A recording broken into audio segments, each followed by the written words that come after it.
നമസ്കാരം. ഇന്ന് ശ്രീബുദ്ധൻ എന്ന ബുദ്ധമത സ്ഥാപകനെ പറ്റിയുള്ള ചില വസ്തുതകൾ നിങ്ങളുമായി പങ്കുവെക്കുകയാണ്. കപിലവാസ്തുവിലെ രാജാവായിരുന്ന ശുദ്ധോധനൻ്റെയും പത്നി മഹാമായാദേവിയുടെയും മകനാണ് സിദ്ധാർത്ഥ ഗൗതമൻ. BC 568 അദ്ദേഹം ജനിച്ചത്. ശാക്യ വംശജനായിരുന്നു ശുദ്ധോധനൻ. രാജ്ഞി മായാദേവിക്ക് ഒരിക്കൽ വ്യാഘ്രപുരിയിൽ പോയി പിതാവിനെ കാണണമെന്ന് ആഗ്രഹം തോന്നി. പല്ലക്കിലായിരുന്നു യാത്ര. യാത്രക്കിടയിൽ നേപ്പാൾ അതിർത്തിയിലുള്ള ലുംബിനി എന്ന സ്ഥലത്തെത്തി. അവിടെ ഒരു സാലമര ചുവട്ടിൽ വച്ച് രാജ്ഞി സിദ്ധാർത്ഥ രാജകുമാരന് ജന്മം നൽകി. വൈശാഖ പൗർണമി നാളായിരുന്നു അത്. പക്ഷേ 7-ാം നാൾ മായാദേവി മരിച്ചു. മായാദേവിയുടെ മരണശേഷം ശുദ്ധോധന മഹാരാജാവ് മായാദേവിയുടെ സഹോദരിയായിരുന്ന മായാ പ്രജാപതി ഗൗതമിയെ വിവാഹം കഴിച്ചു. യുവാവാകുന്നവരെ മായാ പ്രജാപതിയാണ് സിദ്ധാർത്ഥനെ വളർത്തിയത്. ഗൗതമ കുടുംബത്തിൽപ്പെട്ട സിദ്ധാർത്ഥൻ്റെ ജന്മത്തെപ്പറ്റിയും ബാല്യകാലത്തെപ്പറ്റിയുമുള്ള ഐതിഹ്യം ഇതാണ്. രാജകൊട്ടാരത്തിൽ സർവ്വ ഐശ്വര്യങ്ങളും സുഖങ്ങളും അനുഭവിച്ചുകൊണ്ട് സിദ്ധാർത്ഥ രാജകുമാരൻ ജീവിച്ചു. എന്നാൽ ഒരു ദിവസം ആ സുഖജീവിതം ഉപേക്ഷിച്ച് അദ്ദേഹം മനുഷ്യൻ്റെ വേദനയുടെയും ദുഃഖങ്ങളുടെയും അടിസ്ഥാന കാരണം അന്വേഷിച്ചിറങ്ങി. ഏറെ യാത്രകൾ നടത്തി, കഠിനമായി ധ്യാനിച്ചു. ഒടുവിൽ അദ്ദേഹത്തിന് വെളിപാടുണ്ടായി. അദ്ദേഹത്തിൻ്റെ മാർഗം പിന്തുടർന്നവരിലൂടെ ബുദ്ധമതം രൂപപ്പെടുകയും ലോകമെങ്ങും വ്യാപിക്കുകയും ചെയ്തു. സിദ്ധാർത്ഥ ഗൗതമൻ ബോധിവൃക്ഷ ചുവട്ടിൽ വെച്ച് ബുദ്ധനായി തീർന്ന ശേഷം തൻ്റെ സിദ്ധാന്തങ്ങൾ പ്രചരിപ്പിക്കുവാനായി ഇറങ്ങിപ്പുറപ്പെട്ടു. ഹിന്ദുമതത്തിലുണ്ടായിരുന്ന അനാചാരങ്ങളും കടുത്ത തപസ്സോ ഒന്നിനോടും താല്പര്യമില്ലാതെ നാടെങ്ങും ചുറ്റി സഞ്ചരിച്ചുകൊണ്ടുള്ള സന്യാസ ജീവിതമോ ആരെയും മോക്ഷത്തിലേക്ക് നയിക്കില്ല എന്ന് ശ്രീബുദ്ധൻ തിരിച്ചറിഞ്ഞു. അതുപോലെ തന്നെ സാധാരണ മനുഷ്യരുടെ അമിതമായ ആഗ്രഹങ്ങൾ നിറഞ്ഞ ജീവിതമാണ് ദുഃഖങ്ങൾക്ക് കാരണമെന്നും ബുദ്ധൻ കണ്ടെത്തി. ഈ രണ്ട് ധ്രുവങ്ങളിലൂടെയുള്ള അവസ്ഥകൾക്ക് നടുവിൽ നിലകൊള്ളുന്ന സിദ്ധാന്തമാണ് ശ്രീബുദ്ധൻ അവതരിപ്പിച്ചത്. കർശനമായ സന്യാസത്തിനും നിയന്ത്രണമില്ലാത്ത സാധാരണ ജീവിതത്തിനും മധ്യയുള്ള പാതയായിരുന്നു അത് ധർമ്മത്തിൻ്റെ പാതയാണെന്നും ഈ മധ്യമാർഗം പിന്തുടർന്നാൽ ദുഃഖങ്ങളിൽ നിന്ന് മോചനം ലഭിക്കുമെന്നും ശ്രീബുദ്ധൻ ജനങ്ങളെ പഠിപ്പിച്ചു. ഇങ്ങനെ ദുഃഖത്തിൽ നിന്ന് മോചനം നേടുന്നതിലൂടെ അറിവ് ലഭിക്കുമെന്നും അതിലൂടെ മോക്ഷം ലഭിക്കുമെന്നും അദ്ദേഹം ചൂണ്ടിക്കാട്ടി. പ്രപഞ്ചത്തിൽ ശാശ്വതമായി ഒന്നുമില്ല, എല്ലാം ഒരിക്കൽ നശിക്കും. ശാശ്വതമാണ് ഇന്ന് കാണുന്നവയെല്ലാം എന്ന് വിചാരിക്കുന്നവർക്ക് നിരാശയാണ് ഫലം.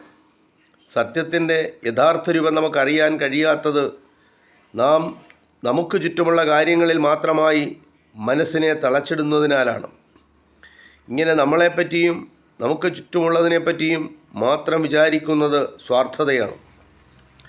ഈ സ്വാർത്ഥതയെ ഇല്ലാതാക്കുമ്പോൾ അറിവിലേക്കും ബോധോദയത്തിലേക്കും മനുഷ്യൻ സ്വയം നയിക്കുന്നു.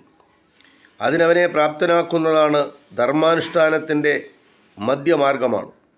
ഇതിലൂടെ ലഭിക്കുന്ന ഏറ്റവും വലിയ ആനന്ദമാണ് ശ്രീബുദ്ധൻ്റെ സിദ്ധാന്തങ്ങളുടെ രത്നച്ചുരുക്കം. മധ്യമാർഗം എന്നത് ബുദ്ധസിദ്ധാന്തങ്ങളുടെ ഏറ്റവും കാച്ചിക്കുറുക്കിയ രൂപമാണെങ്കിൽ ആര്യസത്ത എന്നത് ബുദ്ധോപദേശങ്ങളുടെ വിശദീകരണമാണ്. ബോധിവൃക്ഷ ചുവട്ടിൽ നിന്ന് ശ്രീബുദ്ധൻ നേരെ പോയത് ബനാറസിലേക്കാണ്. അവിടെ തൻ്റെ ചെറുസംഘം അനുയായികളെ ഒരുമിച്ച് കൂട്ടി അവരോട് ആദ്യമായി പ്രസംഗിച്ചു. 5 പേർ മാത്രമായിരുന്നു അദ്ദേഹത്തിൻ്റെ ആദ്യ ശിഷ്യസംഘം. അവരോട് സംസാരിച്ചപ്പോഴാണ് ആദ്യമായി മോക്ഷത്തിലേക്കുള്ള 4 സത്യങ്ങൾ ശ്രീബുദ്ധൻ വെളിപ്പെടുത്തിയത്. ആ സത്യങ്ങളാണ് ആര്യസത്ത. ആദ്യത്തെ സത്യം, മനുഷ്യൻ അനുഭവിക്കുന്ന എല്ലാ ദുഃഖങ്ങളുടെയും ദുരിതങ്ങളുടെയും മൂലകാരണം മുൻജന്മങ്ങളിലെ പ്രവൃത്തികളാണ്. ശാരീരികവും മാനസികവുമായ എല്ലാ ദുഃഖങ്ങളും മനുഷ്യൻ കഴിഞ്ഞ ജന്മത്തിൽ ചെയ്തിട്ടുള്ള കർമ്മങ്ങളുടെ ഫലമാണ്. രണ്ടാമത്തെ സത്യം ആഗ്രഹങ്ങളാണ്. ആഗ്രഹങ്ങളാണ് ദുരിതങ്ങളുടെയും ദുഃഖങ്ങളുടെയും അടിസ്ഥാന കാരണം. ജീവിതത്തിൽ അമിതമായ കാര്യങ്ങൾ ആഗ്രഹിക്കുകയോ തെറ്റായ മാർഗത്തിലൂടെ നേട്ടങ്ങൾ കൈയടക്കാൻ ശ്രമിക്കുകയോ ചെയ്യുന്നതാണ് ദുഃഖത്തിലേക്കുള്ള മനുഷ്യനെ നയിക്കുന്നത്. മൂന്നാമത്തെ സത്യം ദുഃഖത്തിൽ നിന്നും സഹനത്തിൽ നിന്നും രക്ഷ നേടാനുള്ള വഴിയാണ്. കർമ്മഫലത്തിൻ്റെ പിടിയിൽ നിന്നും വിമുക്തനാവാൻ മനുഷ്യൻ അച്ചടക്കം അനുഷ്ഠിക്കണം. ഭൗതിക ലോകവുമായി നമ്മെ ബന്ധിപ്പിക്കുന്ന ദുരാഗ്രഹങ്ങളെ ഒഴിവാക്കുകയാണ് ദുഃഖങ്ങളിൽ നിന്ന് രക്ഷ നേടാനുള്ള മാർഗം. ദുരാഗ്രഹവും അസൂയയും ദേഷ്യവും എല്ലാം അകറ്റി അറിവും ദയയും സ്നേഹവും കരുണയും മനസ്സിൽ വളർത്തണം. ധർമാനുഷ്ഠാനത്തിൻ്റെ നല്ല ഫലങ്ങളെ വിശദീകരിക്കുകയാണ് മൂന്നാമത്തെ സത്യത്തിൻ്റെ വിശദീകരണം. നാലാമത്തെ സത്യമെന്നത് ദുഃഖത്തിൽ നിന്ന് രക്ഷ നേടാനുള്ള വഴിയാണ്. അതിനെ ബുദ്ധൻ നിർദ്ദേശിക്കുന്നത് അഷ്ടാംഗ മാർഗങ്ങളാണ്. 4 സത്യങ്ങളിൽ അവസാനത്തേതാണ് രക്ഷയുടെ പാത. ഇതിലൂടെ സഞ്ചരിച്ചാൽ ദുഃഖങ്ങളിൽ നിന്ന് മോചനം നേടി ആനന്ദം കൈവരിക്കാമെന്ന് ബുദ്ധൻ നിർദ്ദേശിച്ചു. രക്ഷയുടെ ഈ കുലീന പാതയുടെ വിശദീകരണവുമായി അദ്ദേഹം 8 കാര്യങ്ങളാണ് ചൂണ്ടിക്കാട്ടിയത്. ആ 8 കാര്യങ്ങൾ അഷ്ടാംഗമാർഗങ്ങൾ എന്ന പേരിൽ അറിയപ്പെടുന്നു. ശരിയായ ധാരണ, ശരിയായ ലക്ഷ്യം, ശരിയായ സംസാരം, ശരിയായ പ്രവൃത്തി, ശരിയായ ഉപജീവനം, ശരിയായ സംരംഭങ്ങൾ, ശരിയായ മാനസികാവസ്ഥ, ശരിയായ ശ്രദ്ധ. ഇവയാണ് ബുദ്ധൻ പറഞ്ഞ ആ 8 വഴികൾ. ഇവയിലൂടെ മുന്നേറിയാൽ പ്രപഞ്ചത്തിലെ ദുഃഖങ്ങളെ അതിജീവിച്ച ഒരാൾക്ക് ആനന്ദം നേടാം. അങ്ങനെ ലഭിക്കുന്ന ആനന്ദത്തിൻ്റെ ഏറ്റവും മികച്ച അവസ്ഥയാണ് ജ്ഞാനോദയം അല്ലെങ്കിൽ ബോധോദയം.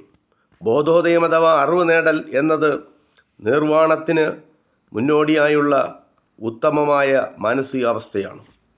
ഇത് ശ്രീബുദ്ധനുമായി ബന്ധപ്പെട്ട അഷ്ടാംഗമാർഗങ്ങൾ, ശ്രീബുദ്ധൻ്റെ ആര്യസത്ത എന്നിവയെപ്പറ്റിയുള്ള ചെറിയ വിവരങ്ങൾ നിങ്ങളുമായി പങ്കുവച്ചു. ഇത് ഇത്രമാത്രം. നന്ദി, നമസ്കാരം.